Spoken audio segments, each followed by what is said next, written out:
민수기 18장 1절입니다. 민수기 18장 1절 말씀.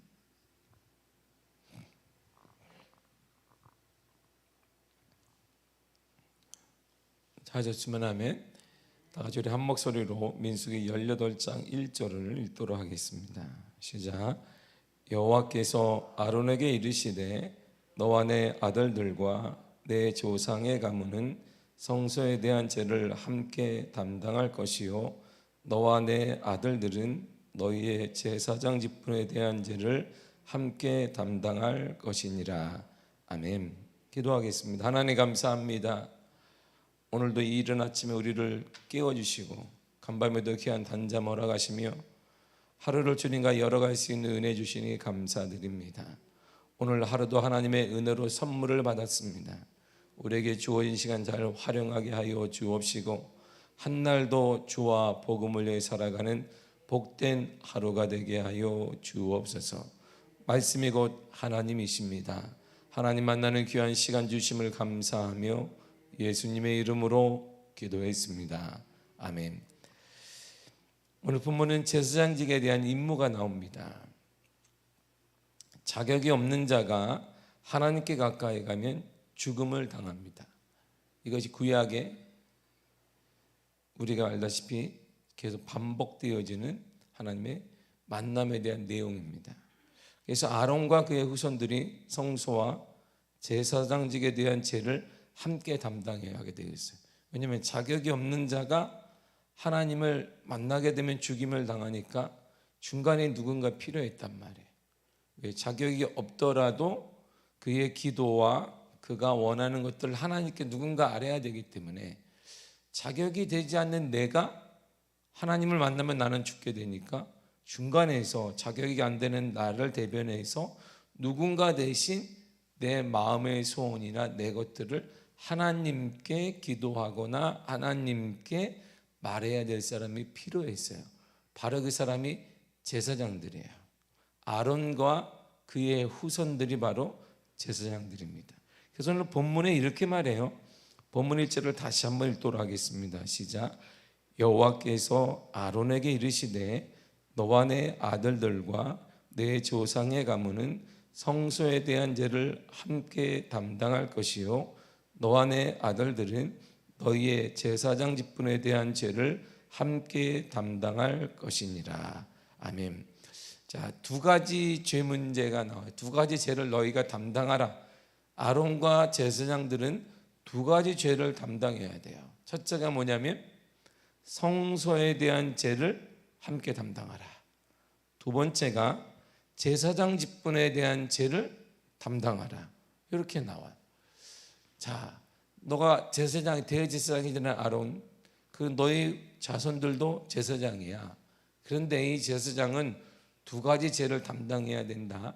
성소에 대한 죄 그리고 제사장 직분에 대한 죄를 담당해야 돼. 고라의 반역 사건 이후에 아론의 제사장직에 대한 구별이 더욱더 확고해졌습니다. 왜냐하면 지금까지 우리가 16장과 17장에서 고라와 그 잔당들이 뭐라고 하냐면 모세와 아론에 대해서 막 도전을 하게 돼요. 너가 누군데 세웠느냐 하나님이. 우리도 하나님께 세운 백성 아니냐. 왜 너만 하나님의 뜻이라고 말하면서 지도자가 되어지고 제사장이 되느냐. 이렇게 계속 도전하고 원망하게 되니까 하나님이 그 사건을 해결한 다음에 18장 오늘 본문을 통해서 이제 제사장직에 대한 분명한 확고한 입장을 빈준히 표명하게 됩니다. 아론을 의시한 모든 제사장들은 성소와 제사장직에 대한 죄를 너희들이 져라 이렇게 얘기했어요. 이 말이 뭐냐면 성소에 죄를 가지고 오는 사람, 자격이 안 되는 사람이 분명히 있을 거예요. 그 사람들의 죄를 너희들이 담당해라. 그리고 제사를 드리고 있는 너희들도 죄가 있을 거야. 그 죄도 너희가 담당해야 된다 이렇게 말해요. 성소에 대한 죄는 제사장과 레위인 위의 사람이 성소에 접근해서 하나님의 성물을 함부로 만지거나 그래서 하나님의 거룩함을 훼손하게 되거나 하나님께 드리는 제사를 무성의하게 불성실하게 드리는 죄악을 말하게 됩니다. 그냥 막 드리는 거 그냥 때 되니까 드리고 거기에 대한 죄악을 말하게 돼요. 출애굽기 28장 36절에서 38절에 이렇게 말합니다. 시작. 너는 또 순금으로 패를 만들어 도장을 새기는 법으로 그 위에 새기되 여호와께 성결이라 하고 그 패를 청색끈으로 관 위에 매되 곧 관 전면에 있게 하라.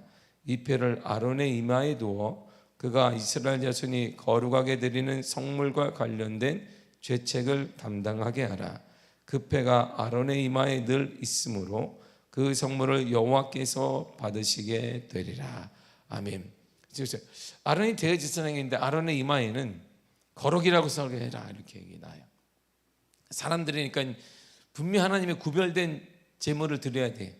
구별된 걸 드려야 되는데 그냥 집에 있는 거 드리게 되고 그냥 뭐 다 쓰다가 남은 거 드리게 되고 좋은 것들은 자기가 양과 소는 집에다 놔두고 그리고 좋지 않은 것들만 가져와 하나님 앞에.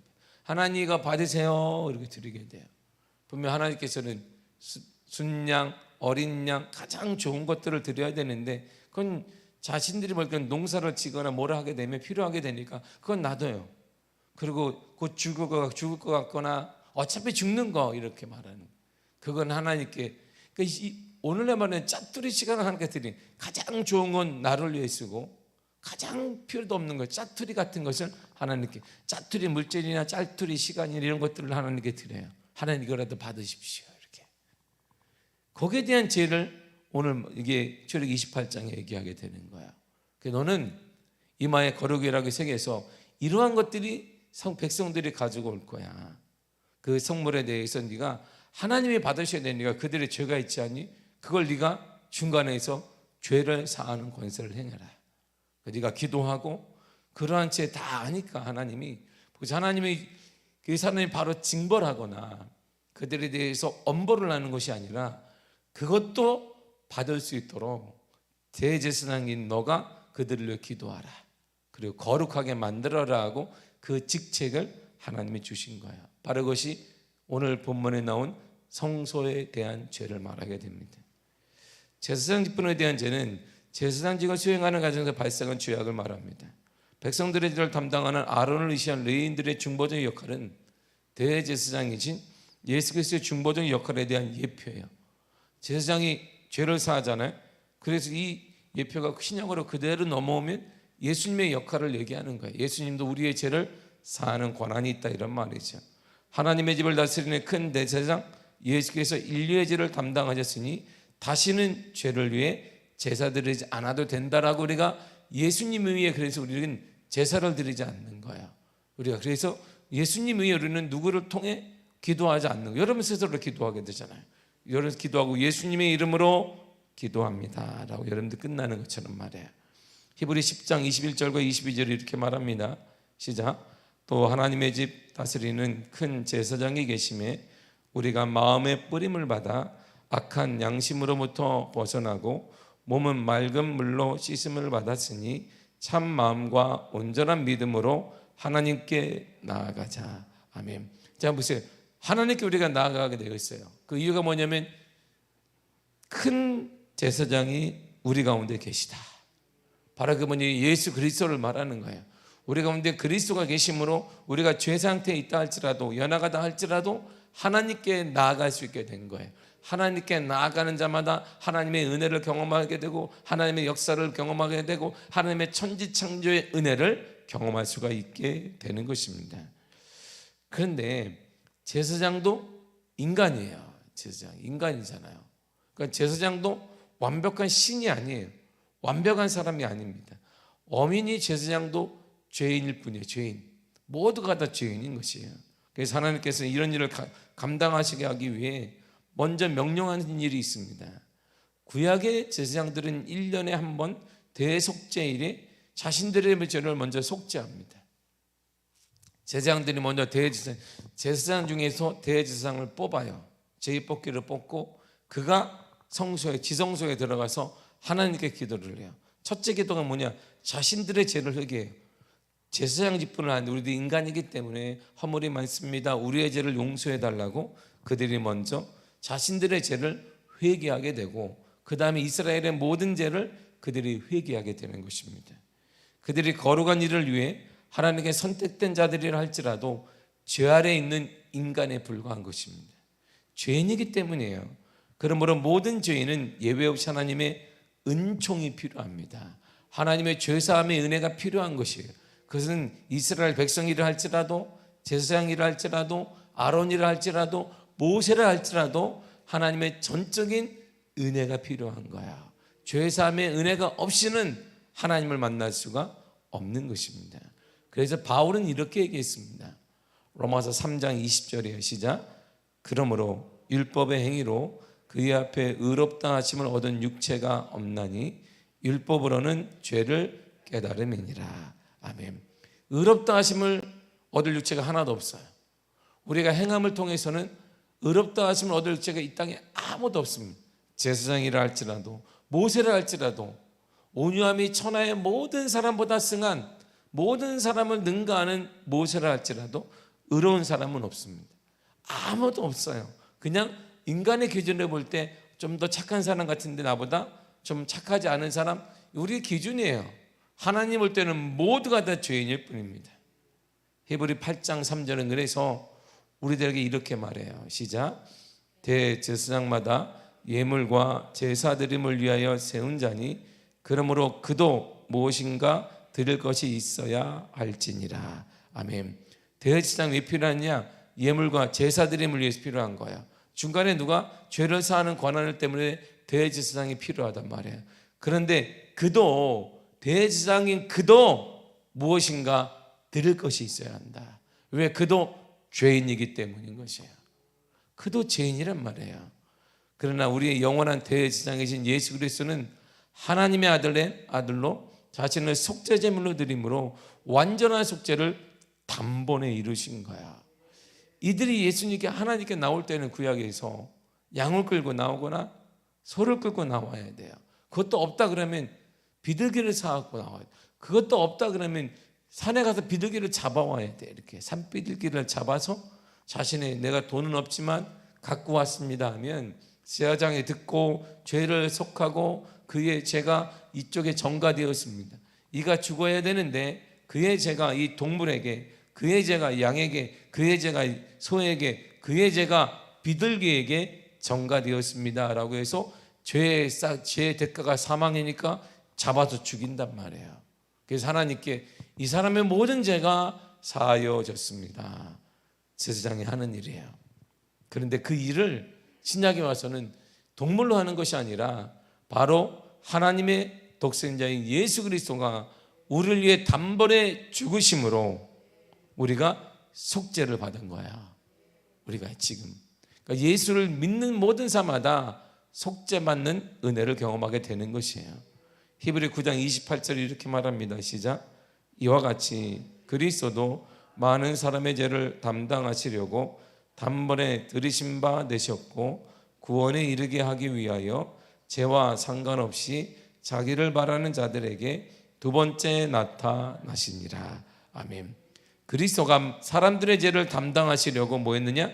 단번에 들이신 바 되셨다. 이래서 예수님이 우리의 죄를 담당하시려고 단번에 한 번에 제물처럼 들이신 바 되었다 이런 말이에요. 그래서 우리는 자유함을 얻게 된 거예요. 그래서 우리가 예수 그리스도를 믿는과 동시에 자유함을 얻게 되고 구원을 받게 되고 주님과 동행하는 은혜를 경험하게 되었고 지금 여러분들이 오늘 기도하게 되면 하나님이 들으시는 것이에요. 누구 때문에? 예수 그리스도의 공로 때문인 것입니다. 오늘 그러므로 기도하시기를 바랍니다. 우리의 기도를 하나님이 들으세요. 하나님이 듣고 응답하시고 크고 비밀한 일을 우리에게 보여주실 것입니다. 우리가 안 보여요. 우리가 이거밖에 안 보인단 말이에요. 그래서 좌절하게 되고 우리가 원망하게 되지만 우리가 간절히 하나님의 예수 그리스도의 은혜를 경험해서 기도하게 되면 그 이면에 있는 안 보이는 그것까지도 하나님 우리에게 깨닫게 하시고 인도하시고 역사해 주신단 말이에요. 하나님은요 공의의 하나님이라고 말해요. 우리 하나님은 완전히 정의로운 분이십니다. 정의는 잘못된 것에 대해서는 심판을 주는 거야. 그리고 정확한 대가를 치르게 하는 거죠. 이게 공의예요. 그리고 잘한 사람에 대해서는 칭찬하는 거예요. 잘못된 것에 대해서는 심판과 대가를 치르게 하는 것이죠. 하나님을 떠난 죄의 결과가 죽음이에요. 공의가 바로 그것입니다. 하나님을 떠나면 죽음으로 하나님이 심판하는 거예요. 그러므로 살기 위해서는 대가를 치러야 돼. 우리가 여러분들이 살기 위해서는 대가를 치러야 된단 말이에요. 여전히 우리가 죄인이기 때문이에요. 뭘로 치렀냐면 하나님이 모세를 통해 이렇게 말씀하셨어요. 죄인은 이렇게 대가를 치러야 한다. 신명기 12장 23절이에요. 시작. 다만 크게 삼아서 그 피는 먹지 말라. 피는 그 생명인즉 내가 그 생명을 고기와 함께 먹지 못하리니. 아멘. 피가 생명이에요. 죽음, 살고 죽는 것이 뭐예요? 피에 달려 있는 거예요. 그러니까 대가가 뭐냐? 피를 달라는 거야. 피. 생명과 같은 피가 바로 죽음은, 오늘 로마서 6장 23절을 보게 될 것이 바로 생명이란 말입니다. 죄의 대가가 뭐예요? 죽음이에요. 살고 죽는 것이 죄에 달려 있어요. 죄는 죽고 의인은 사는 것이, 이게 공의입니다. 정확한 하나님의 공의는 죄인인데 사는 게 아니에요. 죄인은 죽는 것이고 의인은 사는 것이에요. 그래서 하나님이 죄인이 살 수 있는 비결을 가르치는 게 뭐냐면 피를 갖고 와라. 피가 필요하다는 거예요. 피가 있어야 정결하게 되고 의롭게 됩니다. 그래서 구약의 제사장들의 역할이 피가 필요했으니까 잡는 거예요. 이렇게 뭘 잡아요? 어린 양도 잡고 어린 소도 잡고 비둘기도 잡고, 그리고 피를 받아서 제단에 뿌리는 거예요. 그리고 하나님, 이 사람의 죄가 이 사람이 죄의 대가로 죽어야 하는데, 이 사람의 죄가 그가 가져온 예물인 소에게, 양에게, 비둘기에게 그대로 전가됐습니다. 죄의 대가가 사망이므로 이 동물을 잡습니다 하고 잡아요. 그리고 피를 받아서 드리게 되고 나머지를 번제로 해서 속을 다 긁어내서 태워서 드리게 되었던 것입니다. 그래서 구약에서 계속 반복하는 것이 뭐냐? 피예요. 피가 있어야 제물의 가치가 있기 때문이에요. 근데 신약이 와서 피가 있어야 정결이 된다는 말을 반복하고 있습니다. 히브리 9장 22절을 보세요. 시작. 율법을 따라 거의 모든 물건이 피로써 정결하게 되나니 피 흘림이 없은즉 사함이 없느니라. 아멘. 정결은 어떻게 돼요? 피로써 정결하게 되는 거예요. 우리가 죄사함 받는 것은 뭘 통해? 피를 통해 받는 것입니다. 피가 있어야 죄사함을 받아요. 여러분들 죄사함을 받게 되고 하나님의 은혜를 경험하게 되고 하나님의 역사를 경험하게 되고 하나님의 은혜가 열려지기 위해서는 피의 대가가 필요하단 말입니다. 대가를 치르되 그 대가는 나를 대신에 누군가 피의 대가를 치러야 돼요. 내가 치르지 않는다면 누군가 나를 대신에 피를 흘려야 됩니다. 소를 잡아요. 지금도 양을 잡아요. 그럼 우리는 평생 소와 양을 잡다가 인생 끝나야 돼요. 나가다가 죄 지으면 또 소를 잡아오고 또 나가다가 죄 지으면 또 잡아오다. 그러니까 우리는 평생 24시간 죄를 짓기 때문에 소와 양 잡다가 인생 다 끝나게 되는 것입니다. 이것이 하나님이 정하신 법, 바로 공의예요. 그런데 이 공의 위에 하나님이 은혜를 주신 거예요. 그 은혜가 뭐냐면 이거예요. 히브리 13장 12절입니다. 시작. 그러므로 예수도 자기 피로써 백성을 거룩하게 하려고 성문 밖에서 고난을 받으셨느니라. 아멘. 보세요. 죽어야 대가를 치러야 되는데 예수님이 당신의 피로써 당신의 백성을 거룩하게 했다. 주님이 죽으심으로 우리를 거룩하게 했다는 거야. 우리가 죽어야 될 그 자리에 주님이 대신 죽으심으로 우리가 거룩함을 되었고, 그분은 우리의 거룩함을 위해서 십자가에 죽으셨다, 이런 말이죠. 그래서 우리가 죄사함을 받게 된 거야. 우리의 죄사함은 그냥 얻은 게 공짜가 아닙니다. 우리 편에서는 공짜인데 하나님께서 엄청난 대가를 치른 거예요. 누구의? 하나님의 독생자인 그리스도를 죽이신 거예요. 이 땅의 창조주이신 그리스도를 죽이신 거예요. 창세기 1장 28절에 보게 되면 이런 말이 있습니다. 우리가 우리의 모양을 따라 형상을 따라 사람을 짓자 그랬어요. 하나님께서 누군가 우리가 이렇게 얘기해요. 누구일까요? 성부와 성령이에요. 바로 예수님과 천지창조 때부터 예수님이 거기 함께 계셨습니다. 근데 그분이 우리의 육체를 입고 와서 저와 여러분들 대신에 죽으신 거야. 대가를 치렀단 말.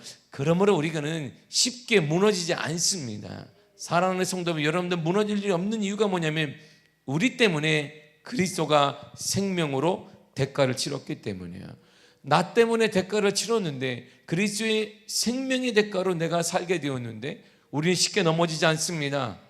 여러분들이 무슨 능력 때문이 아니에요.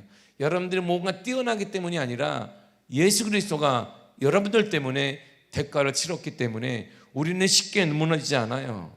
여러분 반드시 일어나게 될 것입니다. 여러분의 가정은 일어날 것이에요. 여러분의 미래도 일어나게 될 것입니다.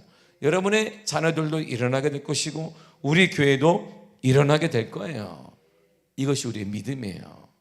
그래서 우리가 죄사함 받은 이렇게 받았습니다. 에베소 1장 7절에 시작. 우리는 그리스도 안에서 그의 은혜의 풍성함을 따라 그의 피로 말미암아 속죄 속량 곧 죄사함을 받았느니라. 7절인데 잘못 적었어요. 제가 읽어드릴게요. 우리는 그리스도 안에서 그의 은혜의 풍성함을 따라 그의 피로 말미암아 속량 곧 죄사함을 받았느니라 그랬어요. 그의 피, 예수님의 피로 죄사함을 받았다 그랬어요. 그래서 우리가 하나님께 나아갈 수 있는 거예요. 하나님을 우리가 아버지라고 부를 수 있는 거예요. 그 하나님과 영원히 동행할 수 있는 것입니다.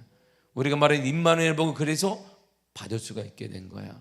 사랑하는 성도 여러분, 우리는 때때로 죽을 것 같은 고난을 맞이하기도 합니다. 질병의 문제이기도 하고 물질의 문제이기도 하고 환경의 문제이기도 하고 또한 내 뜻대로 되지 않아 좌절하기도 하고 내 뜻대로 되지 않는 일이 점점 많아지면서 이 땅의 가장 큰 병이 바로 우울증이에요. 내 뜻대로 된다면 이 땅에 우울증 걸릴 사람이 아무것도 없어요. 아무도. 왜? 인생은 행복하기 때문이죠. 근데 인생이 살다 보니까 내 뜻대로 되는 게 없어요. 내가 큰 걸 욕심내는 것도 아닌 것 같아요. 우리가 어릴 때처럼 뭐가 될래요? 대통령이 될래요? 장관이 될래요? 뭐가 될래요? 그런 꿈도 아니에요. 소박하게 그냥 내가 살아갈 수 있는 만큼만 벌고 땀의 대가만 취하면 되는데 이것도 허락되지 않는 것 같아요. 그래서 보면 비교를 하게 되는 거예요. 누구는 저렇게 잘 사는 것 같은데 나는 이것도 안 되고 저것도 안 되고 막히게 되는 것 같아요. 그래서 우리가 비교의식이 생기게 되고 때로는 여러 가지 환경을 바르면 좌절하게 되고 그리고 거기에 몰두하게 되니까 우울증이 오늘날 가장 큰 병으로 전 세계에 자리를 잡게 된 거예요. 그 시국에 이러것도 힘든데 코로나도 왔고 사회 전반적인 것들이 많은 것이 힘들게 됩니다. 그래서 우리가 한숨을 쉬기도 하는 것이. 그러나 분명한 사실 하나가 있습니다. 환경이 어려울 수 있고 물질 때문에 모든 것 때문에 우리가 때로는 이러다가 끝나는 거 아니야? 이렇게 생각할 수도 있는데 우리는 그런 문제 때문에 절대 망할 사람들이 아니에요. 왜냐하면 우리의 인생 때문에 여러분들의 인생 때문에 예수 그리스도가 대신 피를 흘려 돌아가셨기 때문입니다. 여러분들 때문에 난 자격이 없는데 맞습니다. 자격이 없는 우리 때문에 자격을 주시기 위해 살 수 있는 자격과 하나님의 아들 되는 자격을 주시기 위해 예수 그리스도가 여러분들로 인해 돌아가셨어요. 십자가에 죽으셨습니다. 그러므로 그분의 죽음과 그분의 피의 대가 때문에 우리는 여기서 무너질 수가 없는 존재가 된 거예요. 우리는 그분의 은혜로 일어나게 될 것입니다.